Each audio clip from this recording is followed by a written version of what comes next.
Your ears do not deceive you. You have just entered the Cryptid Creator Corner, brought to you by your friends at Comic Book Yeti. So without further ado, let's get on to the interview. Do you love sci-fi?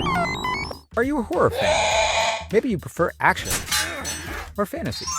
2000 AD has it all and should be on your radar, with a whole universe of characters from Judge Dredd and Strontium Dog to Rogue Trooper, Shakara Halo Jones, and many more.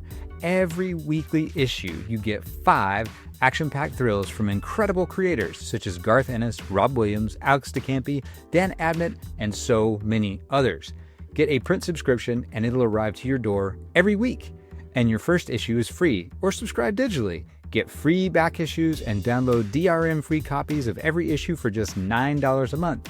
That's 128 pages of incredible comics every month for less than $10. That's like a whole graphic novel's worth. All subscribers get amazing offers like discount vouchers and exclusive product offers.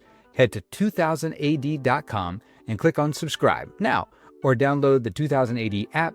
And why wait? Start reading today. I'll put links in the show notes for you.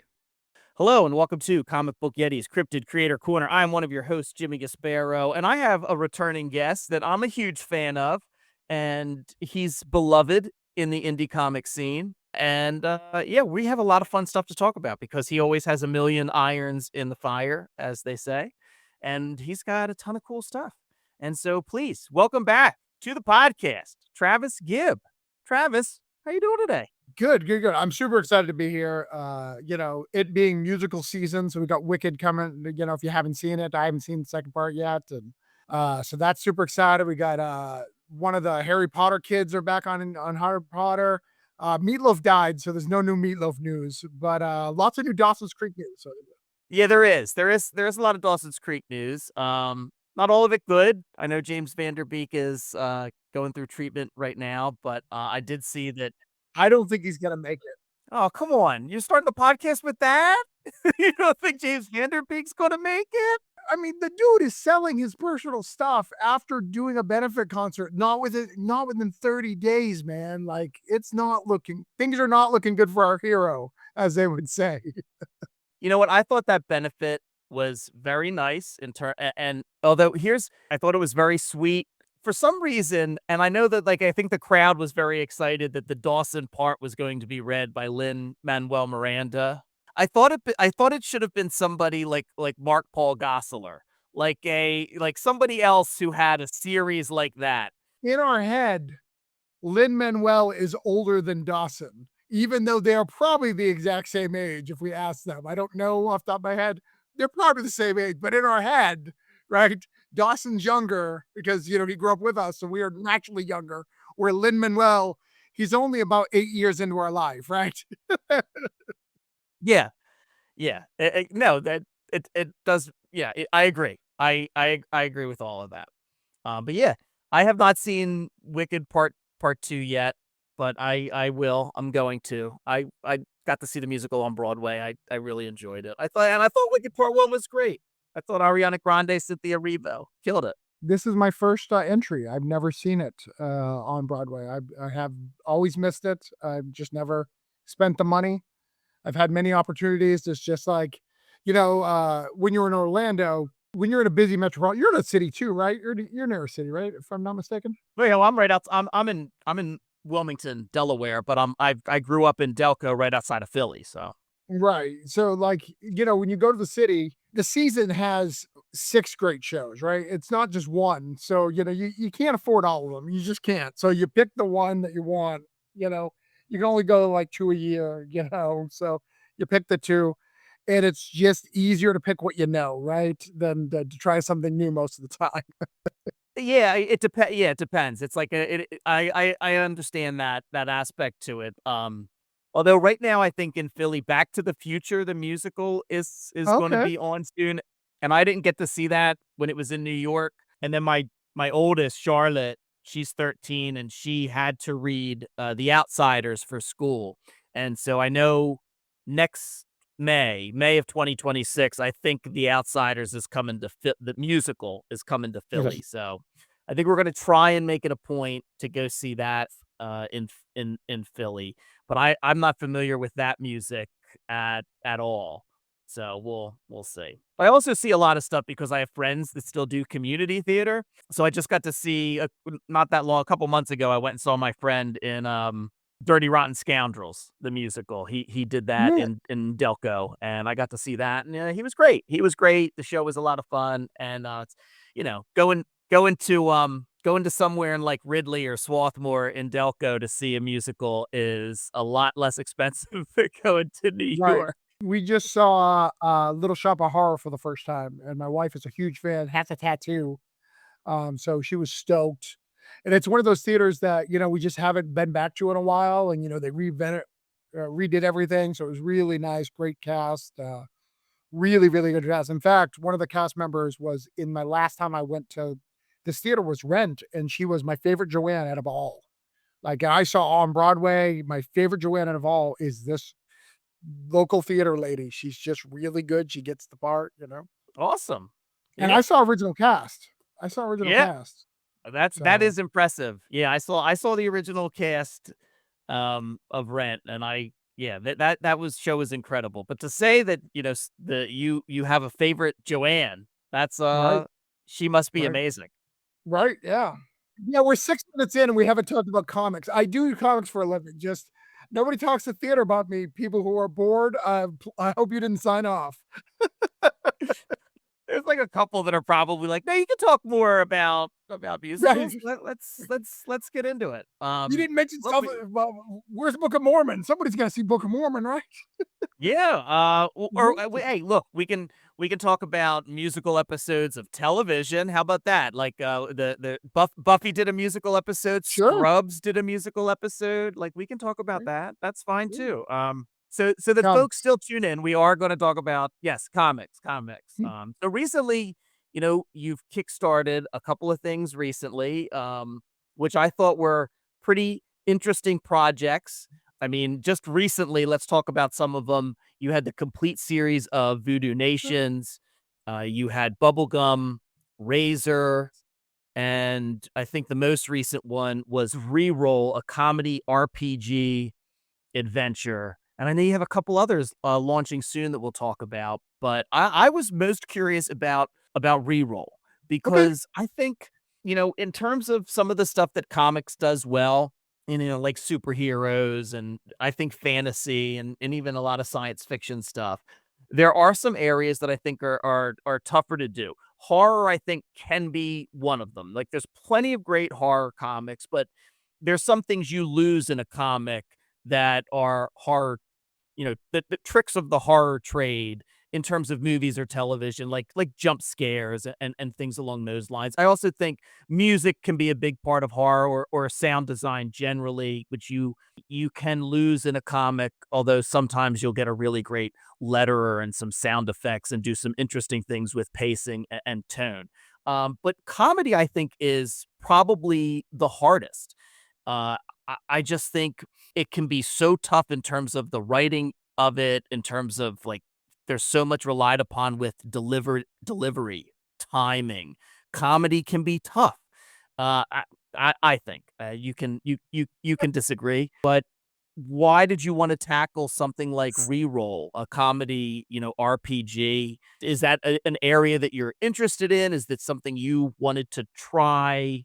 Like, what in particular about that was something that you wanted to go into next? As I'm getting older and reflecting on my life, I did a big Substack about this. I realized that there's a period between 2007 to 2018 where I disappear from comics. I raised my daughter, but during that time I was storytelling. So I was running live action role playing games, Werewolf, particular Vampire the Masquerade, LARPing. So the extra geeky, right? It wasn't just tabletop Dungeons and Dragons, folks. We went extra geeky, the whole costume, whole thing. And it was a big deal for me. I mean, I had hundreds of people coming to my games. This wasn't like a thing. I did large scale events. Like it was kind of a big deal. And I Wow. dismiss it. I dismiss it a lot in my life, even though like if it's just a reflection of I can't help but not tell stories, right? Like I have to tell stories. Even though I was raising my daughter and I wasn't doing comics, I was still devoting tons of my time writing. Those stories are for far less people than my goal for comics, but I was still telling stories. Well, And I'm sorry, but 100 or more people at, like one of those Vampire Masquerade or Werewolf or LARPing events, like that, that's yeah. unbelievably, that's No, unbelievably impressive. That's nothing to shake a stick at. yeah, no, so my local game when I was running it at the Prime was about 50 to 60 players regular. That's just local Florida players. And then when I did events, they're anywhere from 100 to 200. And then when we did the major events, because I was part of an organization, it was thousands of people. And I was in charge of thousands of people doing some of that stuff. So it was a big thing for me, and it was a big passion of mine. And I just gave it up one day too. Like it went like the minute comics came back, I was just like, yeah, I'm good. I'm going to do comics. And we're talking about LARPing, and I apologize if I offend anybody out there, but I'm not afraid to offend people if you haven't been paying attention. There comes an age where you become the creepy guy flirted with the goth girl. And I never wanted to be that guy because I always looked at those guys going, that's weird. I don't like that. So when I started seeing myself going to that age, I was like, this hobby's got to retire. I got to switch to tabletop and, go from there. But so many people in the Kickstarter market, and I'm sure you've had some of them on your show, at least one or two, they want to take their Dungeons and Dragons game and make it into a comic, right? They're like, I had this great Dungeons and Dragons game that my friend, blah, blah, blah. No offense to you guys. It's boring. That's boring to me. Nobody cares about your D&D game. I'm sure it was great, but it wasn't Lord of the Rings, right? It wasn't Game of Thrones. So I kind of wanted to tell stories from that genre, but I didn't want to do that. So I wanted to talk about the playing of RPGs, the passion, and the people in it who are obsessed, because there's some people who are just massively obsessed about it. They tend to be power gamers. They tend to take these things way, way more serious than they need to be. Going back to the LARP thing, there was days where I'd be on the phone just arguing with people about rules that I did on the Friday night when I ran the game that they didn't agree with. And they're pulling out like 20 books to argue with me. And I'm like, it's over. And a lot of times it didn't even matter. They just wanted to be like these things. So I wanted to kind of talk about that. I also wanted to talk about growing up. I thought about when I started role playing, my first character was named Lucifer, because I thought it was cool, so I wanted to talk about all these things of growing up. And like, I wanted to also comment on society, right? Where we don't get held responsible for the things we do, right? On the internet. Like you kind of like do something, get away with it. So though this isn't about the internet, I'm using kind of the same thing. You did all these things in a role-playing game that were kind of shitty. Like if you play Dungeons & Dragons, you just murder a village and you don't have any repercussions.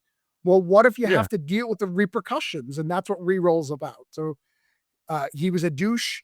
He had characters that were not fun, that were not fun for other players, that were not fun for stuff. And he's going to have to deal with the repercussions of that because all of these role-playing characters have come to life. Yeah, I think it's like a metaphor or an analogy. It does work great because there is, like we've all seen it. If you've been on the internet for any length of time or been on social media, you see that there seems to be a set of individuals who act as though anything they say they're not, it's not real life, or or at least there are things that they will type in a comment or a post that they would never say to a person's face. And we all know that is true, that there is some level of bravado or arrogance or stupidity that seems to, or ignorance that seems to insulate folks when they are behind a screen and a keyboard. And yeah, most often nobody calls them out on it. Nobody, they can not read what the post that somebody says, and there are very few repercussions to just kind of being an ass, sometimes. Yeah, I know. I think that's a fantastic idea. But why, in terms of the comedy of it, though, when you had the idea, or just the kernel of an idea for a story like this, because you could take it and make it a very serious story. You could make it a horror story. Why push for comedy? Why kind of just stretch and really work that muscle in terms of writing something comedic? So there's a few reasons why. I think one, what people resonate for me as a fan, right? People resonate with Granite State Punk, probably out of all my work. And it's because though he rants, he's funny. He's got this humor to him, this style provided. So I wanted to lean on things that I know I'm good at, that I can get. I know that Granite State Punk is not a primary comedy book, but you read it because you're amused at what Zeke is saying, what he's doing, how he responds to things. So I wanted to play with that. The other thing, we have Die. Die is the most serious repercussions of something for role-playing game. That's been done, and it's fucking good. It's really good. Like, Die Yes. is really good. Yeah. If you haven't, listeners, go read Die by Kieran Gillen and Stephanie Hans. And I think they just right now, like, just came out Last the week, most recent series, like Die Reloaded. Which is a weird name, but that's fine. Literally, I love Die so much. I bought the RPG. I don't plan on playing the RPG because it's weird to have an RPG, because it had 4 pages of Die. I was like, I'll read these 4 new pages. I'm super excited. Yeah, that's like, yesterday I spent all day at PAX Unplugged in Philly. Oh, did you? Which, yeah, my friend Dan Nixon, who is like our DM when we play Dungeons and Dragons, and I've mentioned Dan on the podcast before. He's been on the podcast, and he loves to go. He goes like all 3 days, and we go, some of us that play D&D, for like 1 day and just play games all day. But yeah, the level of RPG stuff and games, and I love playing a lot of them. I don't mind if there's like a ton of, if there's a big rule book. We played a game yesterday called Pulitzer, which has like a 25-page rule book. It was very complicated to get into. We played it for like 3 hours. It was a lot of fun. It was a tabletop game. But what I get fascinated by, especially in terms of thinking about this podcast and having creators on, is I am just fascinated with the idea of game mechanics and creating a game. And so to think with Die, to not only write a comic, but then, Kieran talks about the game mechanics and creating his own RPG. That shit fascinates me. Like, I cannot like wrap my head around it, whether or not it's a tabletop game or like an RPG. Like, the writing of it is a lot of fun, but the rules of it, I'm just kind of like mystified by it. So, but that's what writing is. Writing is a puzzle. If you study any famous writer, most of them have some sort of game thing that they're, because it's figuring out how these things fit and how it makes it work and how it all pieces it together. Making a story and making it last. It's very different. If you go to like why Cthulhu Invades, and why not the one that you did, but the ones prior to that, because there's one narrative that goes through them all. The reason why I was good at that is because of the skills from RPGs. I knew how to get their story to tell mine, right? I have a story, I have a vision, I cast a big vision. They have a little part of it. I know how to bend that to make my story better and to build it. What parts of it are important to pull, what threads to make it a strong narrative. And I actually just went back and read them all, and like, you can significantly read it, because we're redoing Oz. That's a spoiler of something we're probably going to talk about in a minute. We're redoing Oz. Neverland is twice the book story wise that Oz ever was, because I figured it out and how to narrate it. And that's what I'm doing with Reroll, is taking all these things that people love, all these tropes that I know about, that only people who know about it and care about it can speak about, right? Like, I talk about in the first issue, we talk about THACO for Dungeons and Dragons. We talk about, the stack for magic and blocks and we talk about things that geeks really care about and fight about. And I put it in a comic and go, we are ridiculous. Why are we talking about this? Why is it so important? Right before we got on, I talked about how I started playing Spider-Man Magic, and everyone hates it, right? Everyone hates it. And it's just funny to me, because I'm like, this is why I love it, is because I can play what I care about Spider-Man more than I care about magic.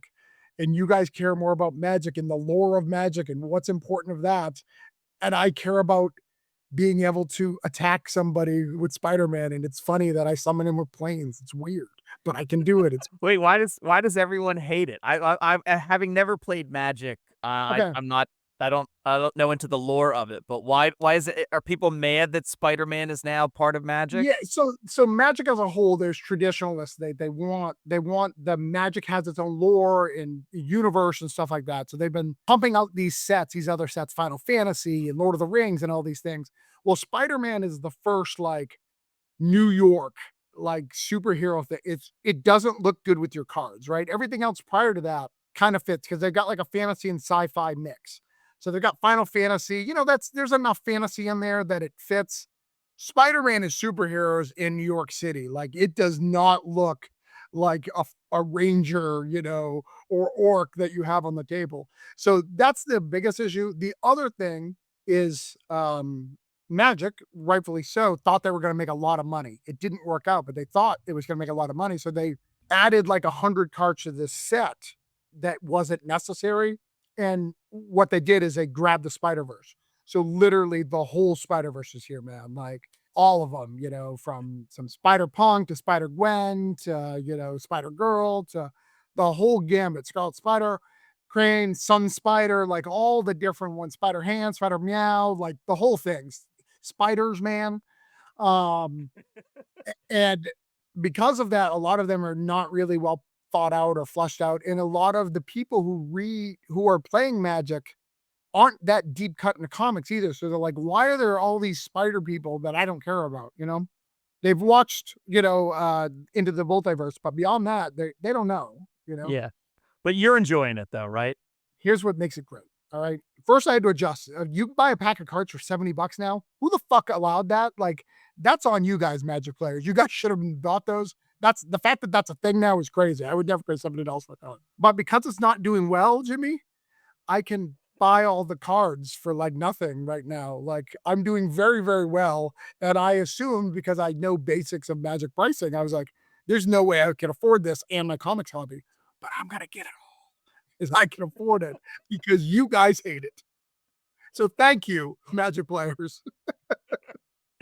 Oh, that's fantastic. All right, well you've mentioned it, but so let's talk about Cthulhu Invades Oz, the second edition. So you just mentioned a little bit that like the one after this, I think the Cthulhu Invades Wonderland or Neverland was like you felt was I guess better or more coherent story wise in terms of the overarching narrative because you had figured it out. Oz was the first one, right? Why now do the second edition and kind of what is it you're adding to it or tweaking with it? Yeah, those are great questions. So it's been 5 years, which is crazy that it's been 5 years since it came out. We have this movie that we talked about earlier, Wicked, that's coming out right now, which is a good time. So Oz is very popular. But the main reason is it keeps selling out over and over again. I have to buy these small copies of it. And I had always planned on going back if it did well. Like that was always a plan from day one. I left out the Gnome King. I left out Patchwork Girl. Characters that people love. I mean, both of those have comics right now, right? Patchwork Girl is in the Image. The Gnome King is the big villain in the, what is it, Ultimate Oz from AEW or AWE? AWA. AWA, right. AWE. AEW is a wrestling. It is. Right. Okay. Too many A's. So I wanted to go back to it and make it a more coherent story.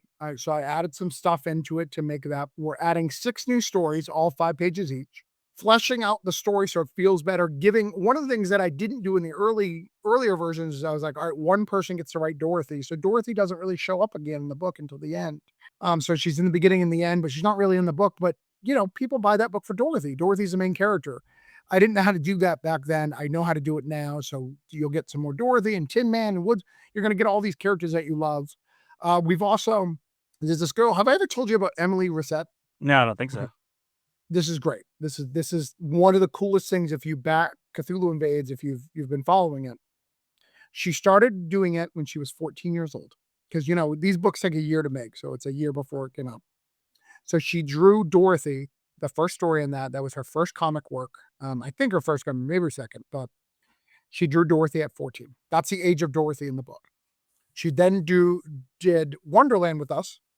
She was 16 years old, same age as Alice. She then, at 18, did Neverland, same age as Wendy. So she's grown up with this book. And as she's grown up, she became such a fantastic artist. So we're going back at her age now, having her redo the Dorothy story that she did in the beginning when she was 14 with brand new art and what she can do now versus then. So just little things like that, really making this a love letter to what came before, giving back to the fans with more content, and honestly helping me print books because you guys keep buying them. They keep selling out. I need to buy a bigger stock because it's 5 years old. So this allows us to do that and tell some new stories in it. So I've got some new people who've never been in the book. It's going to be a lot of fun. And like I said, Patchwork Girl, a Gnome King, the Bun Rabbits, a whole bunch of really cool characters. Oh, Hungry Tiger. Some characters, if you Oh, read, nice.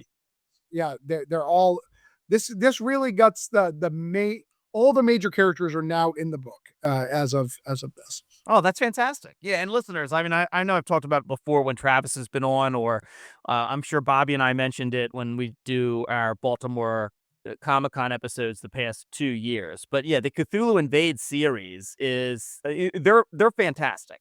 I mean, they really are wonderful. Not just because of the types of stories you're going to get. And then if you're a fan of Oz, if you're a fan of Neverland, fan of Wonderland, or the Cthulhu Invades fairy tales, like regardless of what it is you're a fan of, like you're really seeing some like incredible like indie comic writers and artists, and so many of them because of like the size of these books. You're really getting like a wide range of comic styles. And they're definitely some of the best comic anthologies that are out there that you can find, especially if you're a fan of indie comics in particular.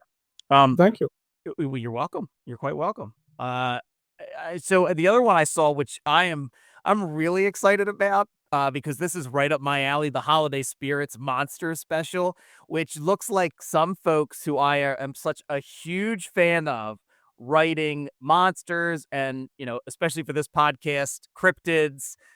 It looks awesome. I was so excited to see some of the folks that you have doing this Holiday Spirits. What can you tell me a little bit more and listeners Yeah. about it? What So I did want to say before we start, like just to give listeners real quick, but like Eric Balicki and Pete Collins are doing Dracula. David Andrew and Sierra Florence are doing Charon. Rob Pilkington, Kevin Castanero are doing Spring-Heeled Jack. Yeah, I'm so excited for this book. yeah, no, I did pick my favorite friends. Like I picked the best people to do it. So a couple reasons why this book came out. I was done with Holiday Spirits for Christmas in July. I may even said it last time we were on that it was going to be the end.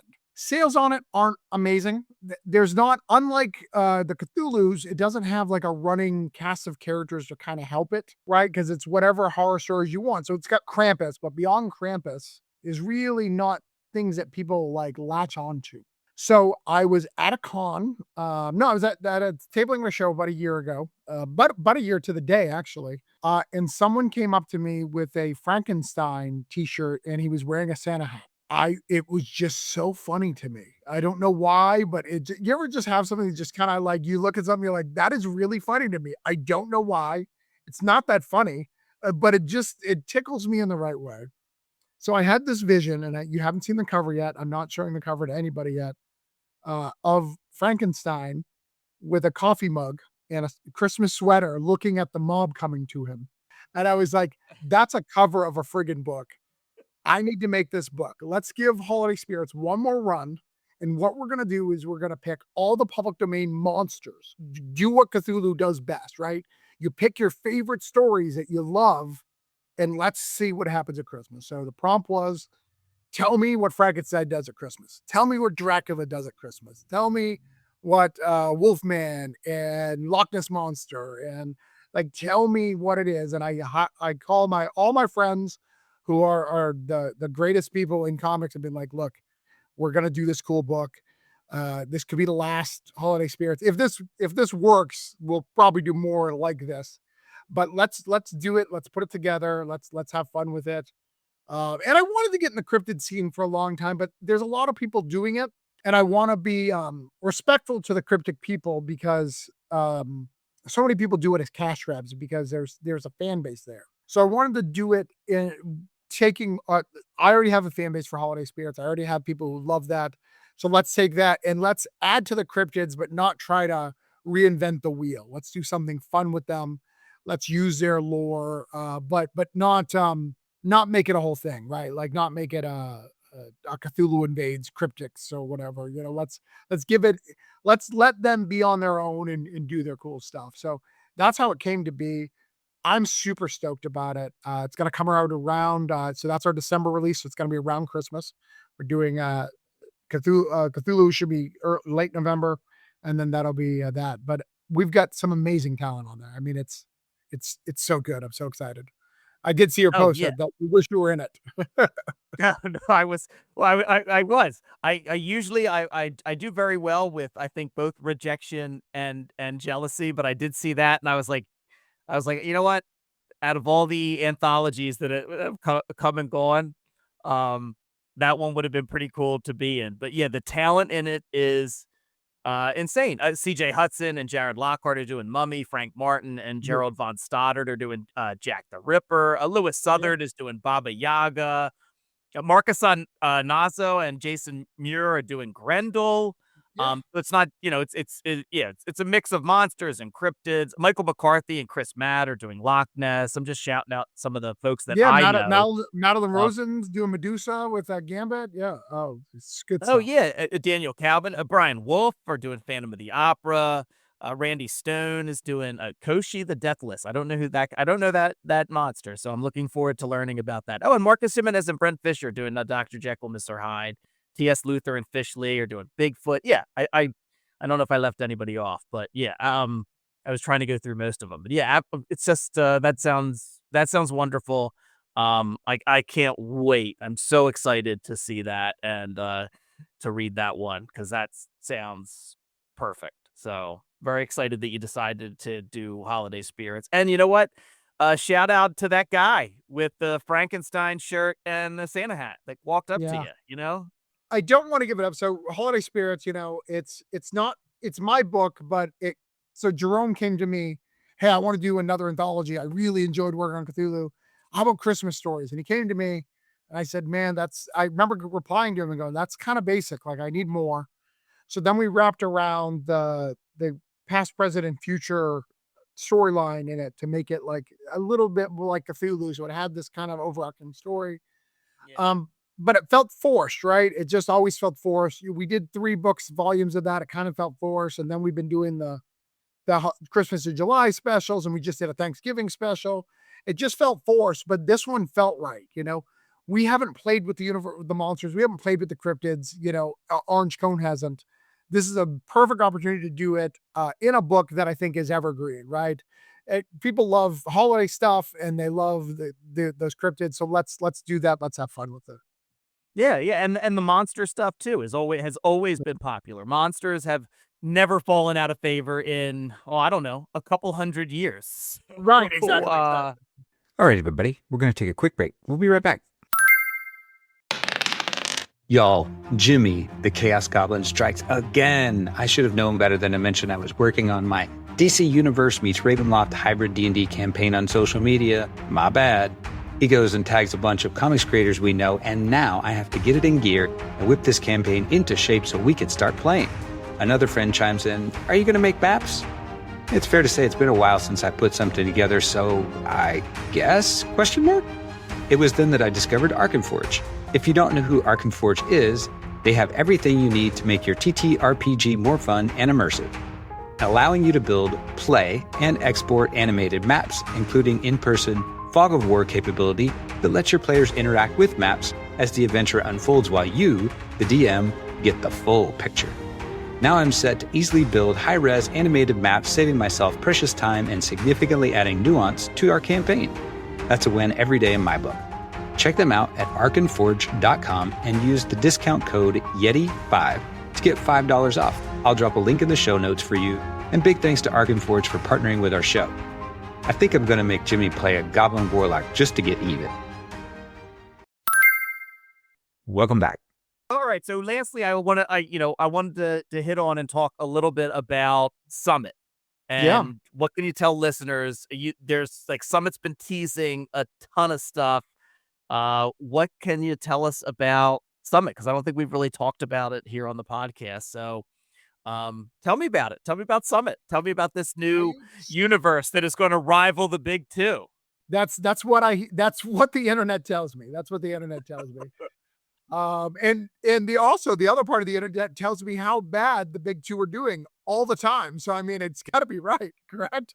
Yeah. Like, based on the internet, it's clearly a slam dunk. Like they hate the big Clearly. two. They tell me all the time. So, Yeah.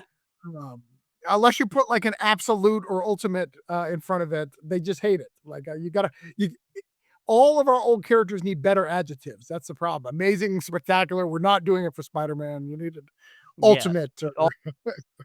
All our adjectives are outdated. We need Right. new adjectives, and then everything will be fine. It'll save everything. Right? Yeah. And X-Men So- are running out because I'm pretty positive X-Men has used every adjective you can for their teams. Well, X-Men started with like uncanny, which is, Right. not kind of an odd choice to begin with. So they didn't have a lot of places to go.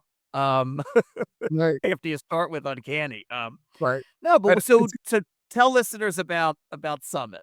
It's a tough one because I don't want to reveal too much. I also want to be candid. I want to talk about. I have been. Let me tell you a quick story. Get to it. That'll be tough. So since I've been doing this 5 or 6 years, every 3 months, someone has asked me to join them in a publishing company. Combine our efforts. We're gonna make a thing, right? We're gonna be the next thing. We're gonna be the next image, and then the next one comes. We're gonna be this thing. And then some of them I've said no, and I've watched them go and crash and burn, and I've seen everything. And then someone said, "Hey, you've got upheaval." CJ Hudson goes, "Hey, I've got Granite," and Devin goes, "Hey, I've got Noir. What if we combine them in one universe?" And I was like, you know what? Superheroes are meant to play. They're just meant to play together, right? Other things aren't, but they aren't. So the first call we made was Marcus Gemis. I was like, "Hey, you like to play with superheroes? Your Dauntless is always given out as a superhero here and there. Let's talk." And then it became a thing, and we built this whole universe. Daniel Calvin, his American Dream and all that. Started putting it together, and we formed this new company that we're calling Summit Comics. And what it is, it's a superhero universe that's kind of run like Image, but it's run for Kickstarter. So we're going to use a opposite model of Marvel and DC. So in Marvel and DC, everything is leading up to an event. That event is 46 issues between 12 titles, right? And you hope you get to start with the main book, but always one or two of those tie-ins were important for you to understand everything. We're in 2025. If you're starting from scratch, how can we do that? So what we've decided to do is we've decided to create this universe, which is going to have a couple of different folds to it. We have tons of new superheroes. We have 20 people. I think we have over 60 superheroes right now in our universe. We're going to do yearly books. These yearly books are the first one is called Pinnacle Origins. And then the Pinnacle Year 2, Year 3, those are our events. But unlike you picking up all these titles and tie-ins, there may be tie-ins, but it's going to be in one graphic novel every year, which combines all the characters in this universe. You're not going to see tons of stuff. One of the problems with indie comics, when you talk about superheroes, is they always want their crossovers quicker than possible. They're trying to make it special, trying to make it its own thing. Everyone's independent. They're all doing their own books. So we're all coming out with a universe. I think we're going to have at least a monthly title. So some people are breaking out and doing. This is the first time I pitched it, so I apologize if it's all over the place, people. I have not mastered my pitch, but I got to learn it because we're launching in January. We're going to have individual titles as well as like a Shogun Jump type thing called Pinnacle Presents, which is going to be like 5 short stories, kind of like a Shogun Jump, like in a manga title. So you'll have little shorts in it that are tying into a big issue. There's a lot there. It's a lot of superheroes. Yeah. A lot of superheroes. All right, Yes. so everyone is still kind of able to do their own thing in terms of their characters on Kickstarter in terms of the creators. You're going to have a title that's going to come out with kind of like 8 little stories, but then there's going to be one graphic novel per year that is kind of like your big event book. Everybody, come into it. But what's cool about it is it's an image model, but it's designed for what you need. So let's say Jimmy, let's say you don't have a lot of money, but you want to play in this universe. Cool. You can play in the presents. So you're going to be able to we need 8 pages every 3 months. So you can make 8 pages every 3 months. You'll be part of this thing. At the end of it, we'll give you your own issue. We're going to run it on our summit on our summit program. You're just going to be paid out a page rate. That's it. Awesome. You could do that. Oh, Travis, you have Orange Cone Productions. You don't need a summit to run your stuff. You can do it yourself. Cool. Let's put our branding on it. You go run your thing on your campaign. You take your money. You give us a percentage.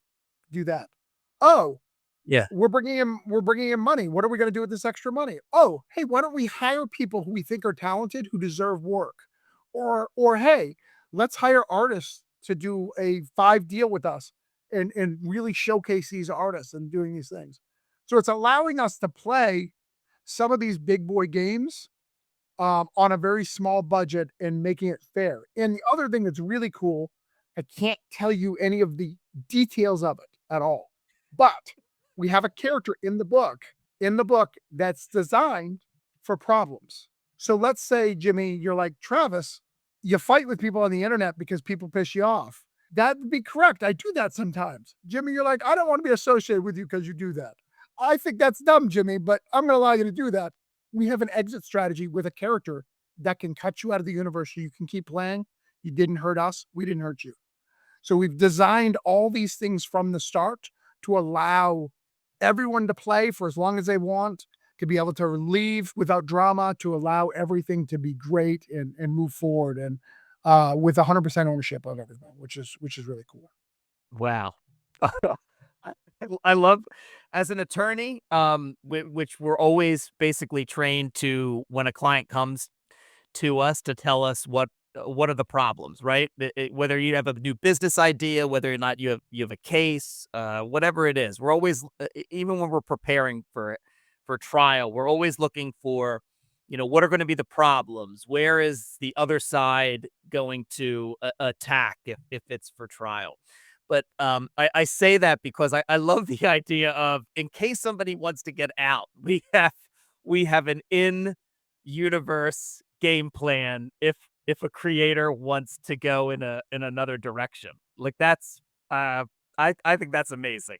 I hope it doesn't happen, but I'm really kind of curious to see how it would all play out, like in universe, not not the behind the scenes of it, but yeah, that's the main character. That's the main character. So that's the one character that Summit owns, is this one character, and that one character has the ability to get people off the universe. Everybody else, they kind of own their own thing, but we can cut everything out. And we did that not because we think anybody's going to quit. In indie comics, people have expectations, right? For instance, I can probably raise more money on an anthology than somebody else who just starts out. And we've seen that. Like, and I'm not trying to say that to brag or be egotistical. No, like, you have an audience that you've been building for a number of years. Like, that makes sense. But they don't all see that. So I think some people are going to be like, I want my superhero to have that Summit logo because it's going to equal X dollars. When that doesn't happen, this is an easy way to go, hey, this didn't work for you. We're gonna have you do stuff. You own all your stuff. Here you go. We're not gonna have any animosity going, we invested in you and blah, blah, blah, this. We built an exit right there. So in your contract, it'll literally tell you how the exit will play out, and we will go from there. And it'll be really good for everybody. My goal for this is a very small goal. So I looked at Kickstarter. Superhero books raise between 3 and 5K. Yes, of course, there's outliers of everything, but they don't raise a lot of stuff compared to what superheroes as a genre means to the world, right? People love superheroes. They love new superheroes. My goal is that if we get Summit to work and people can resonate with Summit, that we can get all of these Kickstarters to the 5 to 8 range. I'm not even going to 10, just the 5 to 8 range. So you can afford to put new superheroes out in the world, because right now we can't, right? And that's why all of these people who are doing Kickstarters who have superheroes, They have more crossovers than they have fucking issues of the book. Apologize if I offended anybody out there. I'm not trying to. And I get it because you need to have this such a few small fan base. What if we found a way to get it to a higher fan base that you don't have to do that? And you could just tell your superhero story, because there's some great new superhero stories and way to tell them. I mean, just in the last few years, we have Invincible. I mean, that's not the last few years, but we have Invincible, everyone found it.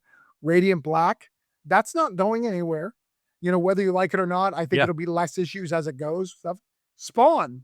Todd McFarlane shows that 7 Spawn books can sit in this market, no problem, and do well. There's people haven't fallen out of love with superheroes. Oh no, Just no, not at all. The way people are doing superheroes and the way that they're so fast to get to the crossovers and doing these mistakes, because we all want to play, right? We all want to be writing. I want to be writing Spider-Man and have him team up with Nova and have that storyline or whatever team up, Deadpool and Batman we've got going on. Right now. Yeah. People love people still love a crossover. You mentioned Spawn. I had Ryan Parrott, who writes Rogue Sun, on the podcast recently, who was talking about like what a dream it was for him to, get to talk to Todd and get to use medieval Spawn in a Rogue Sun book, and people are crazy about it. So people, they still want it. They just, are looking for new inventive ways and new things. And folks are always looking for something they haven't quite seen before too. I think that's a big part of it. Well, and I think it's been a while since we've had a new superhero universe that's made you a promise. And I promise we are keeping this professional. We're making sure that we're giving you the best superhero books that we can. The last big new superhero company I would say is CrossGen. Yeah, I'm trying to think of like of anyone since then. Yeah, I mean, you've had Valiant did a resurgence, and but nobody's tried big superheroes. Hey, we're gonna put our family on the map, and that's what we're doing. It's primary Kickstarter for now, but we are doing a direct market plan.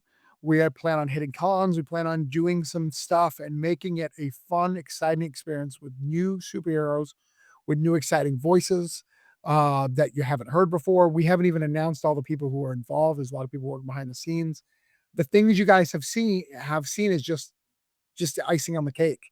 Some, there's some great new talents that we're doing and we're paying them to be part of, And just for listeners who, haven't, aren't aware of it, haven't seen anything, or, you can follow Summit Comics on Facebook or on social media. I'll put a link, but just like with the holiday spirits, the monster themed issue we were talking about. I mean, some of the creators and some of the talent, like I was going through it, getting ready for this, and I thought I had heard of most of them just following Summit, on Facebook. Like you had mentioned CJ Hudson in terms of Granite, but there's Granite, there's Noir, your own Upheaval is in this one. There's Vesper, which is Daniel Calvin's creation, Neoglyph, Golden Sun, the Go-To guys, and like to see the talent of the creative teams behind these superheroes, both in the writing of it, in terms of the character design. Arebra is another one. The Cobalt Cricket was one that I really particularly liked when I saw that. I think back, it's pretty fun. Yeah, in October. That's Sebastian Piccione and co-creator artist Elias Melendez. Yeah, it's just remarkable. Just when you think that like, all the superheroes that will ever be have been created. And, Summit is really, and the creators behind it have come up with some interesting characters, interesting concepts and designs.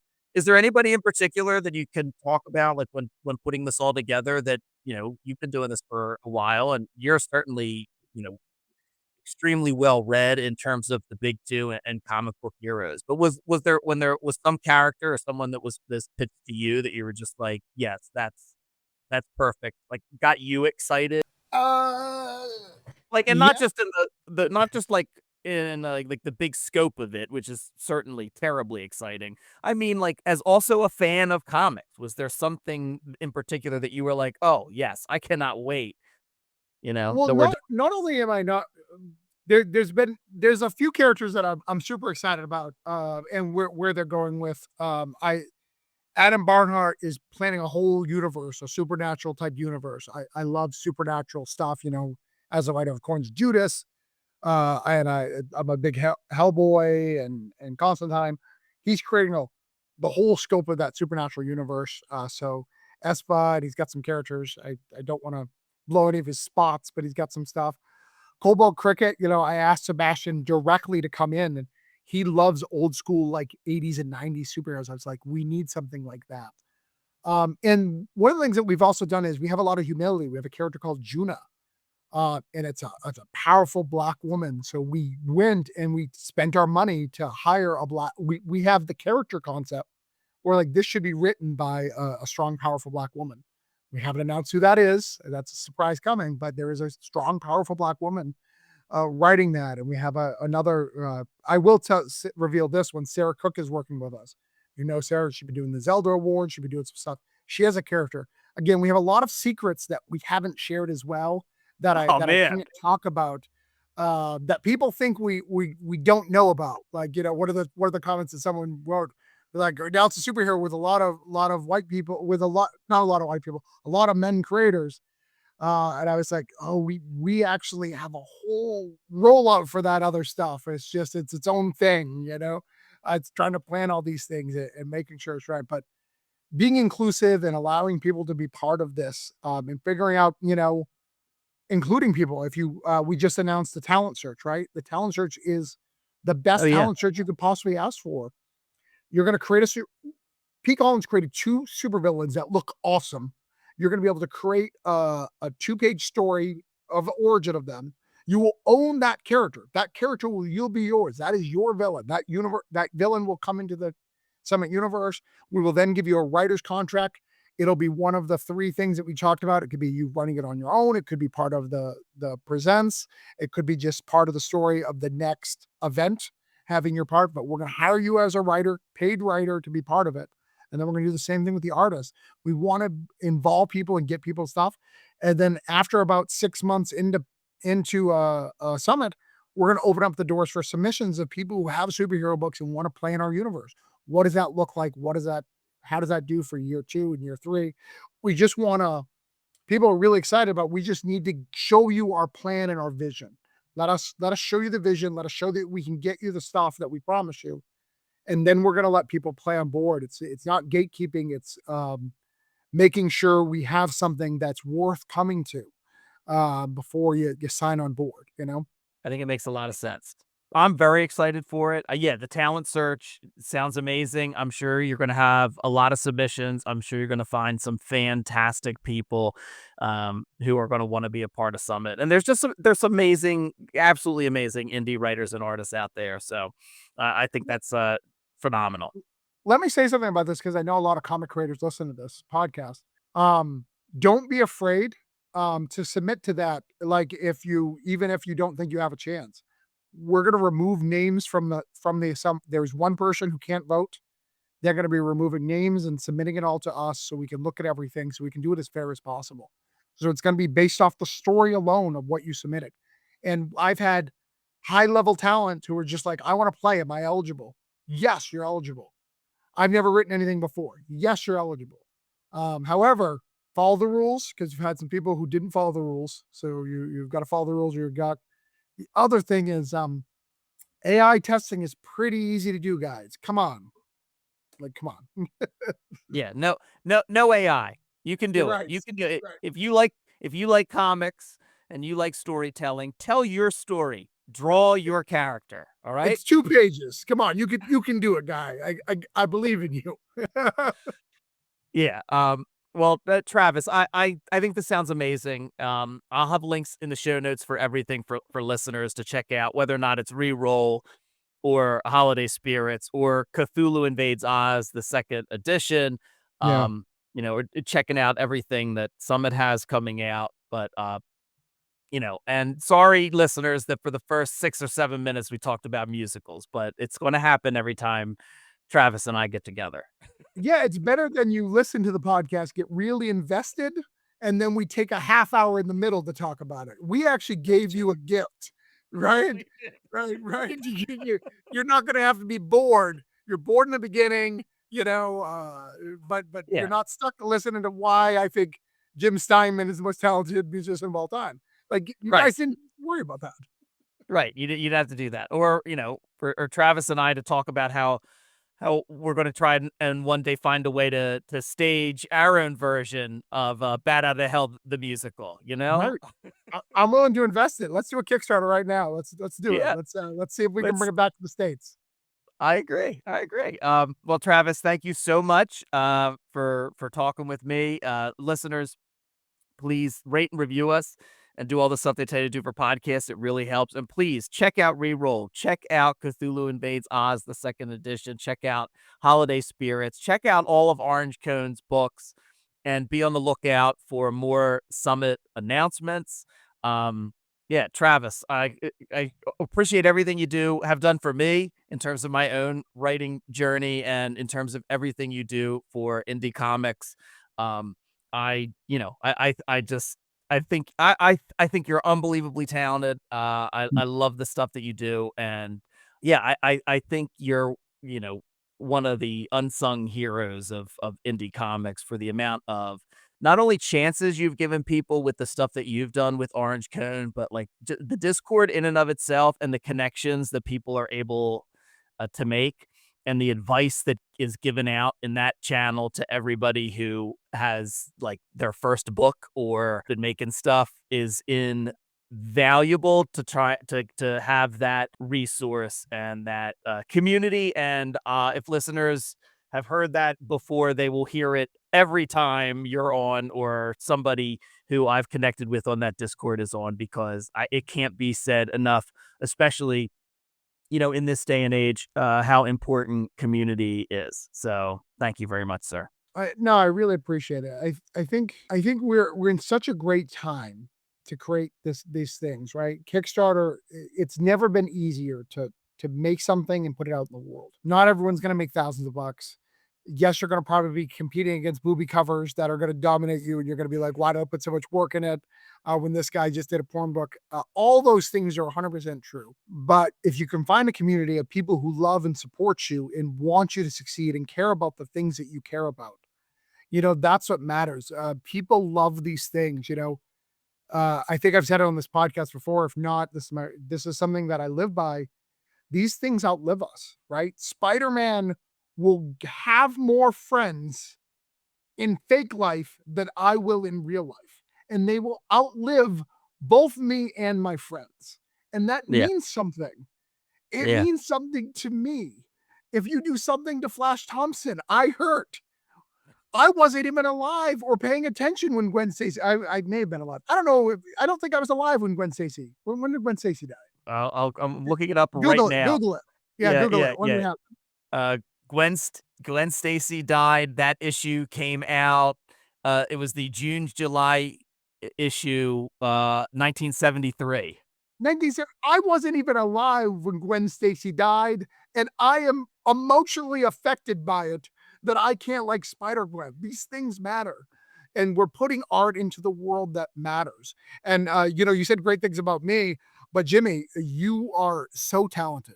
Your writing is so good. If anybody can buy, are you going to be able to sell your book after the Kickstarter? Is there going to be ways? Yeah, I think so. I'm going to, maybe I'll appear at a few conventions selling my anthology of Made in Delco. So we'll see.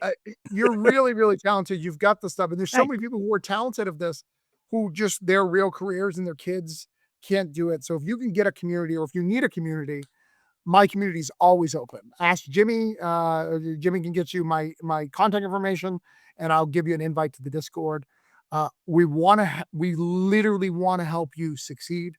The things that I do, the reason why I create Cthulhu and Holiday Spirits and now Summit, is giving you avenues that you can do it, because not everybody is. I'm good at marketing and I'm sociable. People like me, but not everyone has those skills. That doesn't mean they're not a great talented writer, or that if I can just teach you a couple of things that make you succeed or not.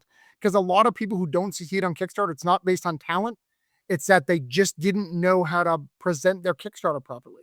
Just literally formatting their Kickstarter, or they didn't put their pages up. I've talked to people who I go to their Kickstarter page, it doesn't even have a cover. And they're like, the book's done. If the book's done, why didn't I not see anything? They're like, oh, I didn't want to spoil anything. You got to spoil something, right? You got to show something. Like sometimes it's just one little piece of advice can change you from succeeding to not succeeding, or from not succeeding to succeeding rather. And we want to be there for you. And we have a great community to do so. Lots of people, myself and many who want to help you get to that next level, and achieve your goals, Yeah, absolutely. But thank you. Thank you for all that you do. Thanks for coming on. And as we record this, it's a few days before Thanksgiving. So I hope you and your family have a happy Thanksgiving. Listeners, I hope if you're listening to this when it comes out, which will probably right after Thanksgiving, I hope you all had a nice holiday and a happy Thanksgiving. Shout out to my brother Bobby, the Cryptid Creator Corner's #1 most dedicated fan. Bobby listens to all my episodes and he provides feedback. Sometimes it's helpful, sometimes it's hurtful, but he's there. So thank you. I'm not a great guest, Bobby. Jimmy and I don't want to really talk about comics. We want to talk about so many things. So I apologize. And I apologize that Jimmy offended everyone in Canada. Your Thanksgiving is valid, just not as valid as ours. They have their own Thanksgiving? In October. All right. Thank you so much for listening. Thank you to Travis, I almost said for Jimmy Gasparo. I'm Comic Book Yeti. For Comic Book Yeti, I'm Jimmy Gasparo. Good night. See you next time. This is Byron O'Neill, one of your hosts of the Cryptid Creator Corner, brought to you by Comic Book Yeti. We hope you've enjoyed this episode of our podcast. Please rate, review, subscribe, all that good stuff. It lets us know how we're doing, and more importantly, how we can improve. Thanks for listening. If you enjoyed this episode of the Cryptid Creator Corner, maybe you would enjoy our sister podcast, Into the Comics Cave. Listen and subscribe wherever you get your podcasts.